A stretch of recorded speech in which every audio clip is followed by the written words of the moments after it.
আমার বাবান সোনা সবে ঘুম থেকে উঠেছে। আজকে বাবান সোনার ঘুম থেকে ওঠার আগে আমার সমস্ত কাজ হয়ে গেছে, প্লাস রান্নাও হয়ে গিয়েছে। তো বাবান সোনা ঘুম থেকে উঠে একটু মাম্মামের আদর খেতে চাইছিল, তাই ওকে একটু আদর করছি বসে বসে। এরপর ওকে নিয়ে খাওয়াবো, ওর মুখ টুক ধুইয়ে ওকে খাওয়াবো। তো চলো, তারপরে দেখো আমার বর এখানে স্নান করে রেডি হয়ে খেতে বসে গেছে, ও কাজে যাবে। তো ও বাবার পাতে ও দুগাল খেয়ে নিচ্ছে আমার বাবান। সেই জন্য ওকে আমি আর ভারী কিছু খাওয়াবো না, হালকা ফুলকা কিছু খাওয়াবো, যেহেতু ওর বাবার পাতে দুগাল ভাত খাচ্ছে বলে। আর এখানে আমার বরকে দেখো, আমার বর পারফিউম এত কেন ভালোবাসে আমি জানি না। কাজে যাওয়ার আগে মাস্টলি ওর দরকার পারফিউম, না হলে বডি স্প্রে। বডি স্প্রেটা একটু কম ইউজ করে, পারফিউমটা বেশি ইউজ করে। আর এদিকে আমার বাবানকে দেখো, ওর এই যে এই বিস্কিটটা, এটা আলুর চিপস না আলুর বিস্কিট মনে হচ্ছে, ওর ভীষণ পছন্দ ওই বিস্কিটটা, ওর ফেভারিট। তো এখানে ওর বাবা কাজে চলে যাচ্ছে, বাবানকে টাটা করে দিচ্ছে, বাবানও একটু হাত নেড়ে টাটা করে দেবে ওর বাবাকে, কিন্তু মন থেকে একটু মনটা খারাপ, বাবান মন থেকে একটু উদাস হয়ে গেছে, দেখো তাকিয়েই আছে যে পাপা চলে যাচ্ছে। এরপর আমি টিফিন খেতে বসলাম, আমার স্নান টান হয়ে গিয়েছে। আর আমি এখন টিফিন খাবো, এটা হচ্ছে আলু সিদ্ধ আর মুড়ি। যেহেতু আজকে আমাদের ডাল আর আলু সিদ্ধ হয়েছে, আর চানাচুর বাড়িতে ছিল, বাট আমার চানাচুর খেতে ভালো লাগছিল না, সেই কারণে আমি আলু সিদ্ধ দিয়ে মুড়ি খাচ্ছি। আর বাবান এখানে শুয়ে শুয়ে খেলছে, বাবানকে বিস্কিট খাইয়ে দিয়েছি। আর ও এখন শুয়ে শুয়ে খেলবে, একটু পরে ওকে আমি স্নান করাবো, তারপরে ভাত খাওয়াবো। আর এই নাইটিগুলো দেখো, এই নাইটিগুলো আমার জায়ের থেকে নিয়েছি, আমার যা নাইটি বিক্রি করে, আর প্লাস সাজের জিনিস টুকিটাকি বিক্রি করে।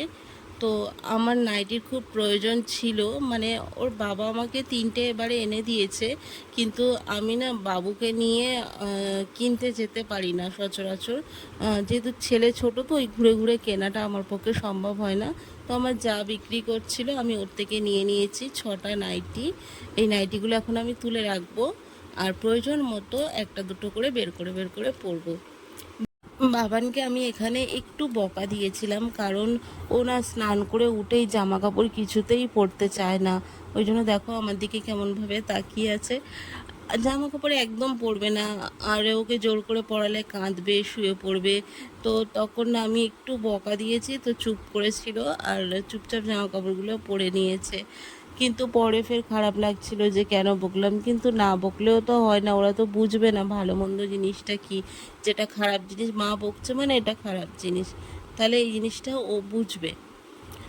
আর আমরা দেখো আজকে ডাল আলু সিদ্ধ করেছি। তো আমরা ডাল আলু সিদ্ধ খেলেও আমরা ছেলেকে চেষ্টা করি একটু মাছ কিছু খাওয়ানোর, কারণ আমার ছেলে মাছ ভীষণ ভালোবাসে।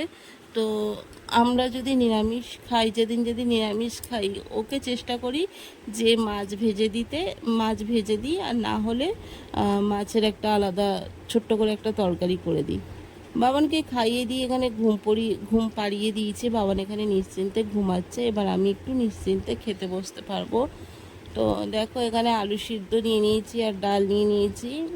আজকে আমাদের এটাই রান্না হয়েছে, আর বড্ড খিদে পেয়েছে। খাওয়ার পর এখনও অনেক কাজ বাকি আছে, জামা কাপড় তুলবো, জামা কাপড় ভাঁজ করবো।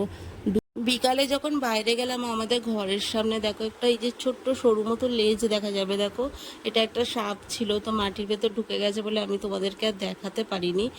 আর তারপরে এখানে আমি যখন ঘুরছিলাম, তো বাচ্চারা আমাকে বলছে মামি আমাদের সাথে একটু খেলো না, লোক কম পড়েছে। তো ওরা খেলছিল গোজিগোট। তো আমি বিয়ের আগে যখন ছোট ছিলাম তখন এই খেলাটা খেলেছিলাম। তো আমি একটু ইচ্ছা হলো, হ্যাঁ চল তোদের সাথে খেলি, কিন্তু ওদের স্পেসটা এতটাই ছোট ছিল যে দাঁড়িয়ে থেকে দেখে হাত বাড়িয়ে মানে গা ছুঁয়ে ফেলতে পারবে। আমি বললাম এইভাবে তো খেলা যাবে না, ওরা মাঠে যাওয়ার জন্য বলছিল। আমি বললাম না, ছেলেকে নিয়ে মাঠে যাব না, বৃষ্টি হয়েছে, ওখানে পোকামাকড় যোগ থাকতে পারে, পরে একদিন খেলবো। তো এটাই বললাম। এবার ওরা বাচ্চারা অন্য কিছু খেলছে। রাত্রেবেলা ওর বাবা যখন বাড়ি ফিরলো, এসে দেখে বাবান বসে বসে কিছু একটা খাচ্ছে, বাবানকে জিজ্ঞাসা করছে আমাকে দিবি কি না। তো বাবান সঙ্গে সঙ্গে তুলে ওর বাবার গালে দিল। আমার ছেলে এরকমই, ওর বাবা কেন আর আমি কেন, ও কিছু খেলে আমাদের গালে জোর করে ঢুকিয়ে দেয়। ক্যাডবেরি খেলে ওর বাবা যদি ক্যাডবেরি এনে দেয়, ও ভেঙে খেতে খেতে আমাদের গালে দেয়। তো দেখো ওর বাবার গালে কিভাবে দিচ্ছে আর তাকিয়ে থাকবে তারপরে। এইরকমই আমার ছোট্ট পাপা, সোনা পাপা। আজকে আমরা রাতে পাস্তা করেছি, কদিন ধরেই রাতে ভাত খাচ্ছি, তাই ভাবলাম আজকে রাতে একটু অন্য কিছু খাওয়া যাক, তাই পাস্তা করেছি। আর আমার বাবানের গালে দেখো এখানটা কিভাবে চিড়ে গেছে, ওটাই ওর বাবা দেখাচ্ছিল, কিন্তু আমি খেয়াল করিনি। তারপর মনে পড়লো ওর একটা জিভ গাড়ি আছে, যেখানে একটা তার মতো বেরিয়ে আছে, ওটা থেকেই হয়েছে। আর বাবানকেও আজকে পাস্তাই খাওয়াবো, কারণ আমরা তিনজনেই আজকে পাস্তা খাবো আর একসাথেই নিয়েছি। এরকম শুকনো খাবার হলে বা চাউমিন হলে আমরা একসাথেই একটা থালায় নিয়ে নিই আর স্পুন দিয়ে তুলে তুলে খেয়ে নিই। আর এখন আমরা যা খাই বাবানকেও সেটা খাওয়ানোরই অভ্যাস করছি, তবে ঝালটা আমরা কম দিই, ঝাল বেশি দিই না। বিয়ের আগে আমি খুব ঝাল খেতাম, কিন্তু বিয়ের পরে আমার ঝাল খাওয়া উঠে গেছে, এদের বাবা ছেলের পাল্লায় পড়ে এখন একদমই আমি ঝাল খেতে পারি না। তো চলো আজকে গুড নাইট, দেখা হচ্ছে কালকে নতুন কোনো ভিডিওর সাথে।